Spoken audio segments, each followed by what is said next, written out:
Hi, good evening. I'm Chuck Petrowski, the president of the Rutland Historical Society, and I want to thank you very much for all the great work you've done in the last year. Quite a year. Secondly, I want to apologize for not being here tonight. It's been quite an exciting autumn, and unfortunately circumstances relating to my job forced me to be away right now, actually down in Florida, where I'm sure it's cold and miserable. And hopefully I'll be home very soon. I wanted to take this time to talk a little bit about the future of the Historical Society and what a great and exciting future we have. I mean, you think the present is crazy enough.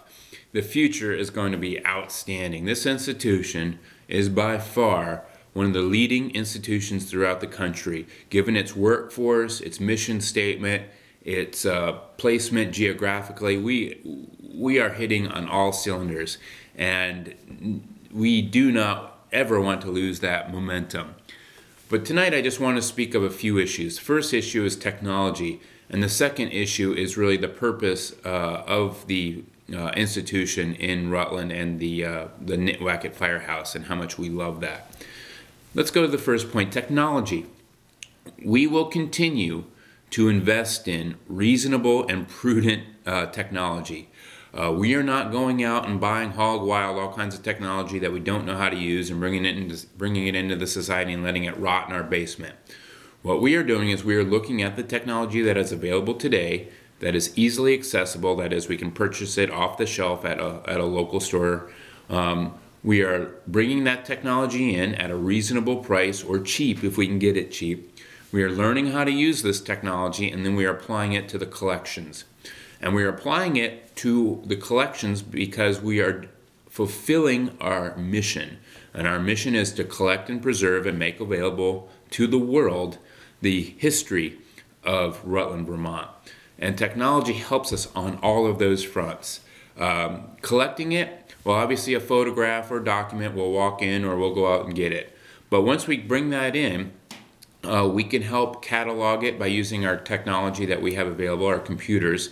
That is so that when we catalog it, we can find it again. It just doesn't get put up on the shelf, and maybe a select few of the Historical Society know where it is, let alone what it is.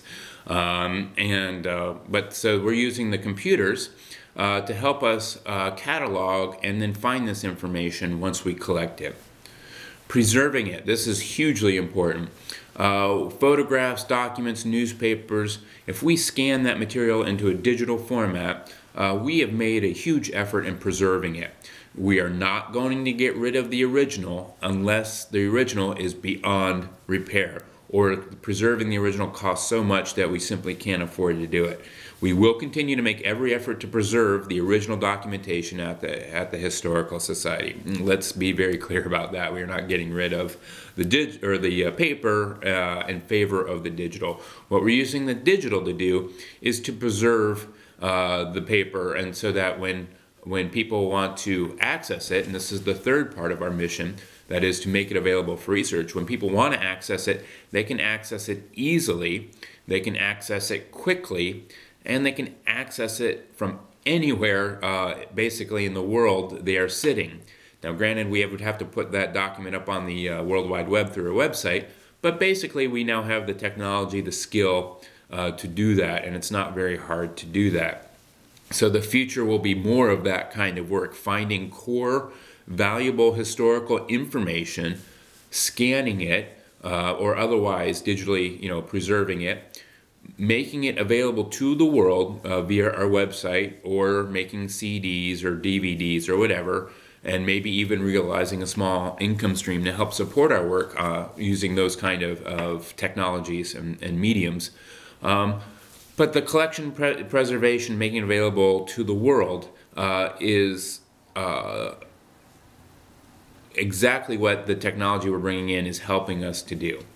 Now that said, do not fear in any way, shape, or form that Nitwacket Firehouse is going away, or that we're going to lock our doors to the public because everything's going to be online and available. That is not going to happen in my lifetime.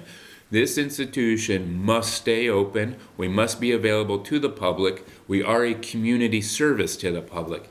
And as such, we keep our doors open at our posted times, and we want you to continue to come in and make this place not just a cold, icy research center. We want you to make this a living history environment where collaboration and stories and common research and mutual discovery and sharing those discoveries with one another is this institution becomes or continues to be the center of that kind of activity.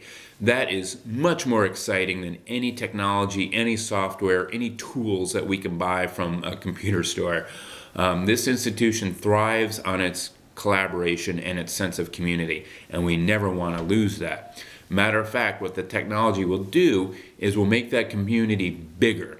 That is, we will take our knowledge, we will take our resources, we will take our high skills at being historians, at being archivists, and make that available to the world so that somebody sitting in England or somebody sitting in California or somebody sitting on the other side of the world or somebody sitting on a Navy ship out in the Pacific can access our information, use it maybe to build their genealogy a little bit better. Maybe they're very interested in the history of our area. Or maybe they just want to know a little bit about Rutland because they've heard about it because of the skiing or something like that. But this institution, through its technology and through its commitment to community, will have such an exciting future that, again, we will be overloaded, if we're not already, with opportunity.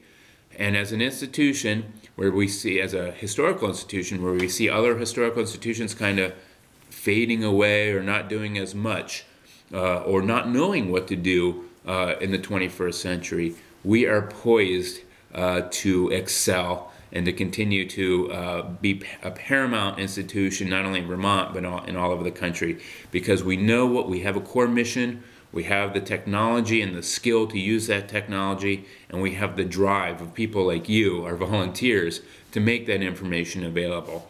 So on the international front, on the technology front, we will maintain a presence here throughout the coldest winters and the warmest summers. Nitwacka will be open and available to everyone in the society who wants to use it. What better future could we possibly have? It's just too exciting. And again, I just wanted to thank everybody here for all the work that they've done. For those members who aren't here tonight, I do express my deepest gratitude for all their help as well. And let's hope that our 41st year, our 51st year, and our 101st year are equally as exciting and filled with joy as the last year has been. So thanks again to everybody. Have a great year, and I look forward to seeing you all very soon.